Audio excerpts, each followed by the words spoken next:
This is Grace Glowicki, and she's the writer, director, and she stars in Dead Lovers. And this is a movie that I've been looking forward to for a long time, and it sounds like just a totally kick-ass movie. We're going to just try to make this a party tonight, right? Cool. Okay, so what can you tell me about this movie? Everything I've read about it says this is just kind of batshit crazy. It's pretty batshit crazy. So it's like about a stinky gravedigger played by myself who smells so bad of corpses that no one will come near her, but all she wants is a lover. Well, who doesn't, right? I know. So it's kind of a smelly, sexy, dirty movie. Oh, this is my kind of movie right here. This is why we are here to see. Really, what's like that? What is the main part? You're dying for me to see in this movie. There's a sex scene with a meter-long finger. Oh my God. Sorry. Yeah. So that'll be the one I can't unsee. You can't unsee it. After. Yeah. Oh, right. What's your inspiration to make this movie? So pretty into like Mel Brooks movies, slapstick comedy, Monty Python, stuff like that. So I was setting out to make like a really fun kind of screwball comedy. Favorite Monty Python? Life of Brian. Oh, Life of Brian, of course. Right. So yeah, I hear you've got like all different influences on this. They were in the synopsis. It was saying like cartoons and Looney Tunes and everything. So the idea is just wacky. Yeah, it's like kind of a mashup of a whole bunch of different things. So inspired by Frankenstein, cartoons, screwball comedies. Oh my God! It's just a real mashup. Right. Yeah. It also said there's going to be strobe lights. So do I need to be worried about strobe lights? It depends how sensitive you are. I'm not. Okay, good. Then you're fine. Yeah. I want to see the strobe lights. Yeah, I'm here for the strobes. Yeah. I'm here. Well, this sounds like my kind of movie. I am just totally. I do the horror movie commentary for our site, and I'm really looking forward to this. It sounds like it's going to just be a ton of fun. I think you're going to like it. Tell me about what you're wearing. So I am wearing a dress from 100% silk, and it kind of matches the costume in the movie. So I thought it was a little goth, a little witchy, a little dirty Disney. So that was the inspo for the outfit here. Oh, that's great. It looks fabulous. Are you the dead lover? I am indeed, my friend. I guessed it. Yes, indeed. So what do we need to know about this movie and about your part in this movie? What you need to know about this movie is that it's a wild romp. Okay. It's experimental. It's hilarious. It's freewheeling. And what you need to know about my character is he is an aristocratic poet dandy who's been so spoiled by the confections of wealth that encountering a gravedigger who stinks of death is like a new sensation for a very numbed man. Wow. And it awakens an erotic feeling in him that once awoken will not go back to sleep. Story of my life. Many such cases. I'm getting a little bit of like Lisa Frankenstein vibes. Maybe I'm off the chart here. It's definitely in the Frankenstein galaxy for sure. That sounds great. That sounds great. So so as far as writing this movie, where did you get this whole idea? And did you know right from the start this is going to be just a batshit crazy comedy? I definitely batshit crazy was in the original conception, but it was a really unusual and unique process, the writing.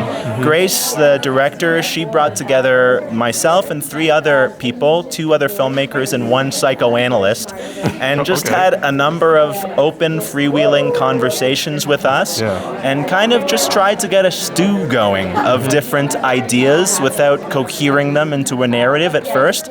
And as a result of being that free with it, a lot of unexpected things got put into the mix. And then once we had enough of a kind of bubbling, fermenting stew, then Grace and I took that and compressed it into a screenplay. Wow. Yeah. And am I going to see you rotting?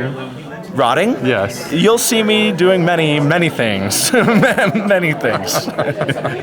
What's the moral rot? Rot. Oh, I see where we go.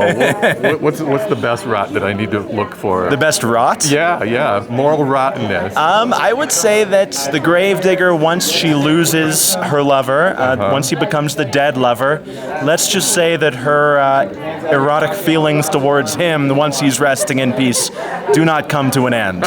And there's some moral rot that ensues there, for sure. Do you think we need more necrophilia comedies? More necrophilia in cinema. Yes. I'm down for that. Absolutely. That is so cool.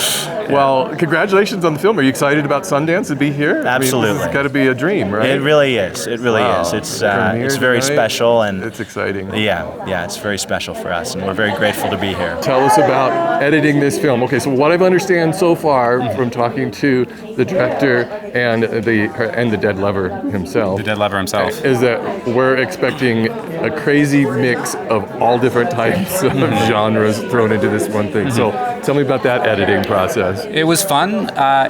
Really a few days into getting the dailies, I realized that the movie had a really wonderful blend of comedy, like really slapstick, like Mel Brooks over the top stuff, but a lot of like real genuine pathos. And I think that was really one of the things to play around with, was how do we draw that line?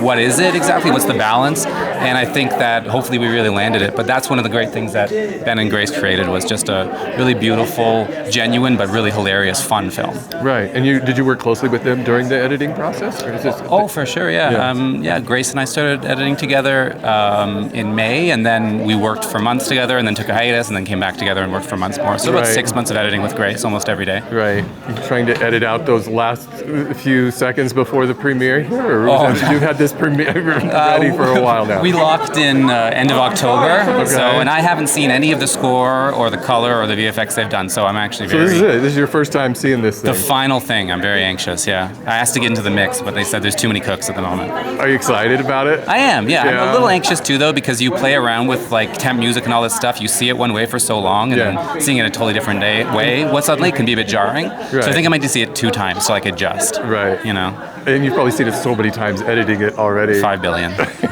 I'm sure. Yeah. I'm sure. What's like a really crazy editing moment I should be on the lookout for? Crazy editing moment in the movie? Yeah. The whole movie, really.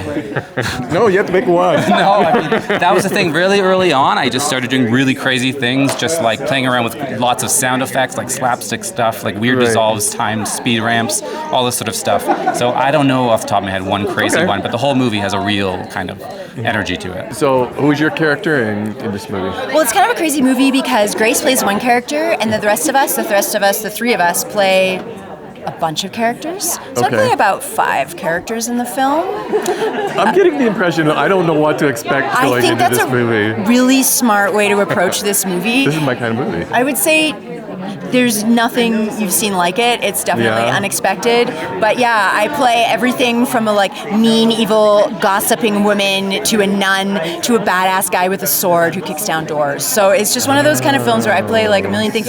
We all do except for Grace, who's This sounds the star. very Monty Python-esque. It's like taking the idea of sketch comedy. Okay. But taking theater and putting it in film. Right. Did you have one of those characters that you just really was identified with the most? Yeah, the guy who kicks down doors. The kicking down door guy. Yeah, the guy with the sword. So that's who I'm going to be looking for. He's got dark hair. Okay. And a sword. And it was always my dream to play like an action hero, and no one would ever cast me as that, except for Grace Glowicki. So I was so grateful to get a chance to play this guy, fighting with swords, literally kicking down doors. Passionate, crazy, silly, stupid. Well, when I see that scene in the movie, I should just stand up and say, I talked to that person who's kicking down that door. You could do that? Yeah. I would prefer if every time you kick down the door, you go, hell yeah! Totally badass, man. Whoa! Okay, I will do that. When you hear that sound, everybody in the theater will wonder, why is that happening?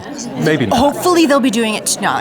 I'll get the whole crowd going. You could be our like low-key cheerleader. Yes, yeah. Please laugh loud, I would laugh a lot, and make lots of like the crowd breaking, the door breaking down guy. Yeah, that was my favorite one, but there's lots of fun in all the other ones. A sailor, I play a crazy Mickey Mouse type sailor. It sounds like you guys had a lot of fun making this. It was. Was it a blast? It was next level blast. Sounds like the hardest question to ask you, right? Was it fun making it? Of course it was. It was unlike anything. Yeah. We worked in a studio together for like 6 months, just building the story, building the world. So by the time we got to set, we were ready to go. Just mayhem. We just did it, We'd all knew our characters so well by that point, and it was such an unusual, unconventional process. Where normally you show up in the day, you shake hands with the person you're going to make out with, and you're like, hello, this is my name, what's your name? Whereas this case, it's like we've been working together for so long, and I hope that chemistry really shows up on the screen, and I think it will. Have you seen the movie yet? I did. Oh, you did? Yeah, I did. Yeah. I'm a fan, but I'm biased. Yeah. So I hope 10 out of 10 is what you're saying. Yeah, I would say it's turned up to 11, so I have to give it an 11 out of 10. Okay, well, that's good. But it's for the freaks and the weirdos. So if you're like a straight straight-laced guy, it might not be for you. No, I mean, horror is all about freaks, weirdos, and mutants, right? And it's more than horror. It's like It's horror comedy. horror meets the Three Stooges. Yeah, see, I love that. Yeah. I love that. Are there any favorite horror comedies of yours? Did you draw on any of that? I mean, I didn't make it, so I just had to show up and do my job. Do you ever watch any of those movies? I don't watch a ton of. I used to when I was younger. Like when Really? I was younger, it wasn't a horror comedy at all, but I lived for The Exorcist. But now that I'm older and the world is falling apart, I tend to watch movies that are, or I tend to like media that's a bit more fun and free and flowy. And I would actually say this is horror, but it's also fun. It's adjacent. Yeah, it can be. We're all complicated people, and we can be more than one thing, and so can a film. Exactly. Yeah. I love it. Leah Doz from Dead Lover. And who is your character in this film? So, yeah, we all play almost all. except Multiple characters. Grace. We play multiple characters in this film. We each sort of have one central character that really messes up the gravedigger's life, but within that, we create the world of the film and we play multiple parts. Which of your characters messes up her life the most? Creature. And I won't say too much about what happens. I don't want to give anything away, but it's a Frankenstein gone wrong. And that's why I was attracted to the part, is I get to do some things that I don't think I would be able to do on camera I'm sensing this any theme, other talking scenario. to people. Yeah. There's a lot of things that I just have to wait and see, right? That's right. Yeah, no, we pushed some extremes, and good. very, very happily and with a lot of joy. Yeah. So it was a lot of fun to do this. I had so much fun. It was just a blast. We had an absolute blast. It's so rare that you get to rehearse and build a film like in studio, kind of like theater. Yeah. And we built that together, and we had so much fun. But everything is also purposeful, so it's fun with purpose. And it's, to me, it was a joyride. Do you have one favorite moment of making this film? Honestly, there was like a moment when we were all rehearsing in a studio in Toronto. We had pizza. We were trying to solve a story problem. We were laughing so hard, coming up with the most ridiculous ideas. Like, what if somebody puts a hand in a toaster? There are no toasters in this film. But it was like we were just allowing our imaginations to go wherever they wanted to go. Yeah. And that was a moment even before we went to shooting. There are so many that I won't plug at this time. But yeah, it's moments like that. Have you seen the film yet? I sure have, yeah. I'm looking forward to it. I'm looking forward. You're going to see it. Yeah, I'm going to see it tonight, right after this. Okay. I've been looking forward to this. Forward to this for a long time. You have? Okay, we'll see how you feel after. Well, as soon as, because see, I write and review horror movies for Shade, and so this is like my jam. And especially, I love that it's a horror comedy because there's not enough of these anymore. No, and I think we need comedies right now more than anything. Yeah, and we do. I love comedy, and I would say it's a unique horror. It really leans on a kind of campiness. I wouldn't say it's terrifying in a traditional way, but it definitely pushes some sexual and some gross boundaries that might be terrifying to some, and I'm very proud of those moments in the film. I'm ready to have those buttons pushed. Wonderful. They'll be pushed. I'm down for it. Yeah, they'll be pushed.